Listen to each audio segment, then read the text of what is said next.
So you can dig a whole bunch of shallow ditches, or you can dig one big hole. And that's a sentence that lives in my head, rent-free, that I learned when I was 16. I grew up as a musician. I started playing drums in my dad's band when I was like 11, 12. And I started playing out in a band with him and my sister in like coffee shops and bars. And I was a drummer. I was first on drums. And first was like an electronic Toys R Us, like do, do, do, do, do. And then somewhere around 12 or 13, I got a real drum kit. And I got really good at it. I loved drums. I took to it very naturally. And then around 15, it occurred to me that it's really hard to write love songs for your girlfriend on drums. And so I picked up guitar. And I'd tried guitar a couple times before, but hadn't really like stuck with it because it hurt my fingers. And I couldn't immediately get good and play songs I recognized, and so I lost patience with it. But I was motivated this time, and so I stuck with it. And actually pretty quickly, I mean within like 4 to 6 months, I was playing full songs that I could recognize, you know, of like James Taylor songs, and Counting Crows was one of my first like strummy songs I learned from the August and Everything After album. And because, you know, Mr. Jones. And then I got good enough that I started a band, and I was the front man and guitar player, and there was a band called Sand, S-A-N-D, that was using the first letters of all 4 of our names. It's still embarrassing to this day, but we were a kick-ass band, and we sounded amazing. We even got a song on the radio in Waco at one point. So I was in high school, and I had a song on the radio, and I was like, yeah, I've made it in Waco.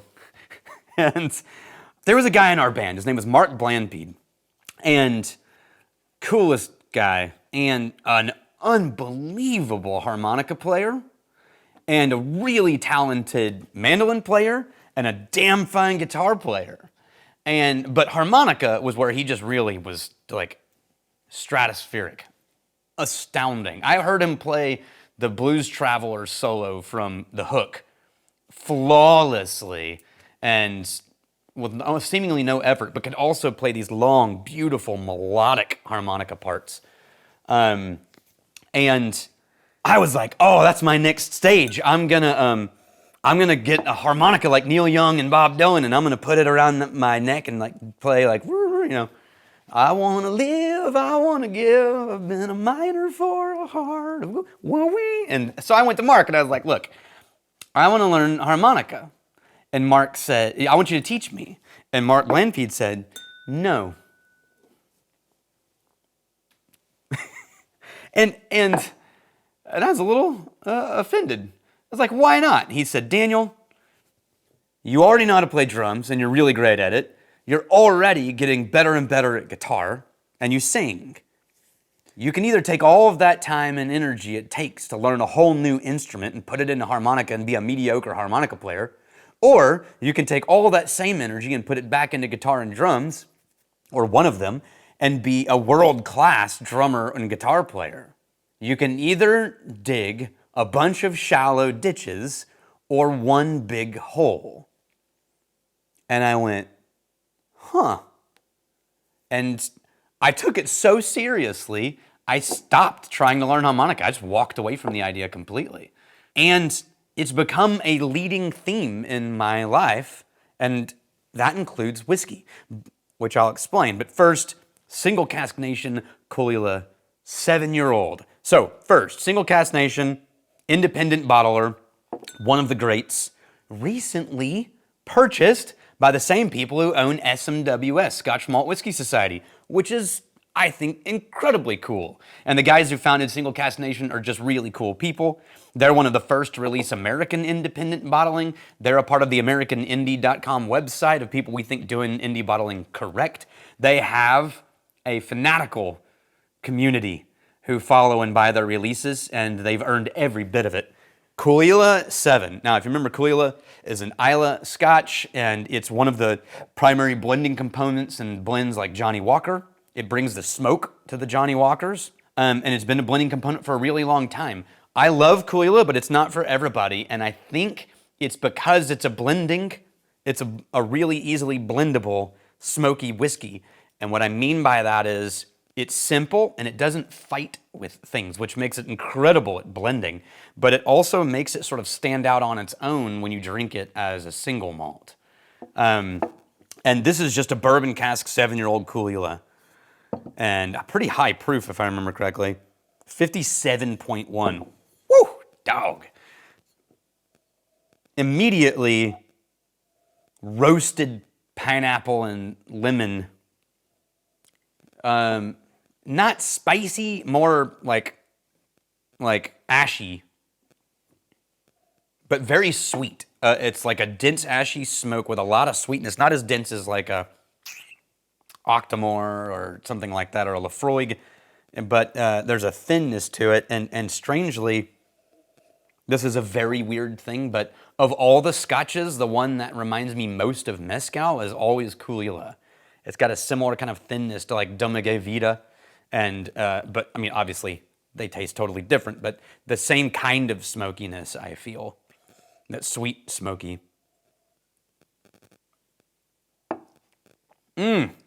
And the palate, densely sweet, with this sort of rounded oil that just floods out and coats your whole palate. I'm going to say that it's simple, but I don't mean boring. I just mean there's only a handful of things that are strongly taking place here, and everything else is really subtle. One of the reasons that Caol Ila blends so well, I think, is because it leaves room for all the other things the other whiskeys are doing, and this is a perfect example of that. But it drinks really nicely on its own. And I really should start carrying like real water things over here. I should make that a part of this series, but I'm trying to keep the whiskey portion a little bit gentle. That's a bit of water, but this is 57%, so we're going to try it with a little bit of water. Ooh, and that softened the sugars, brought the smoke and brine forward. Now it's more in the family of Lafroig, like oyster and briny, salty smoke. Sweetness is still in the palate, and it's very clingy, almost lemon honey, for a better description, for lacking a better description. Anyway, this is cool. I like this one. Caol Ila's not for everybody. And if you like this one, if you like Caol Ila, you would love this one. You're not going to be able to get this one, and I know that. But I wanted to talk about Single Cask Nation because I think they're awesome, and I wanted to be able to talk about Caol Ila because more people should know about Caol Ila. Get the Caol Ila 12.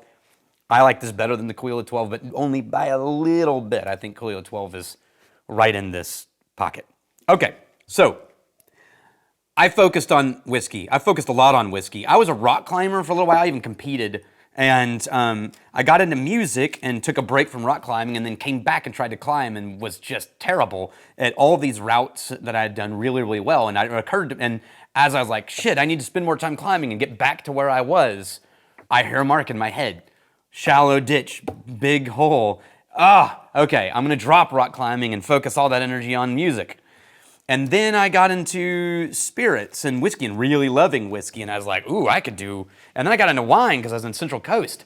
And I started traveling down the education wine. And then I remember marks in my head, a bunch of shallow ditches, crap. And so I pulled back and I was like, no, I'm just going to let whiskey be the thing I nerd out on. And but I still spent all my energy on music. And whiskey was a hobby. And then I really started studying whiskey. And then I got into Wizard Academy and education. And whiskey escalated even further, right? And I like other spirits. I love mezcal. I love brandy and Armagnac and cognac. I love tequila. I love gins, mostly in martinis. And I sometimes can't stop myself from like opening up Google and being like, let me understand this mezcal. But pretty quickly I hear in my head, hey Daniel, what are you doing? Bunch of shallow ditches. And I go, damn it, I just need to stay a fan of these things and let all of my crazy energy focus stay in this category I've put myself into. And that's why I live with whiskey. I would recommend that you think about that. There are a lot of people who pride themselves on being a jack of all trades. And look, if I gave you my job history and my life history, it sounds like I'm one of them. You'll regularly hear a new story of this thing that I did this one time that makes absolutely no sense, like the fashion line that I had and, you know, stuff like that. But what you always find is that I always reroute back into the thing that's like, no, hang on. I need to refocus here.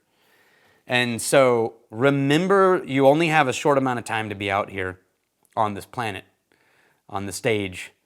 And you can spend it sort of dabbling in a bunch of things, or you can spend it just really honing in on something magical. And I think I prefer the honing in on one thing, and this is it. And so I'm glad you're hanging out with me. I'm really glad you're here. Cheers to you.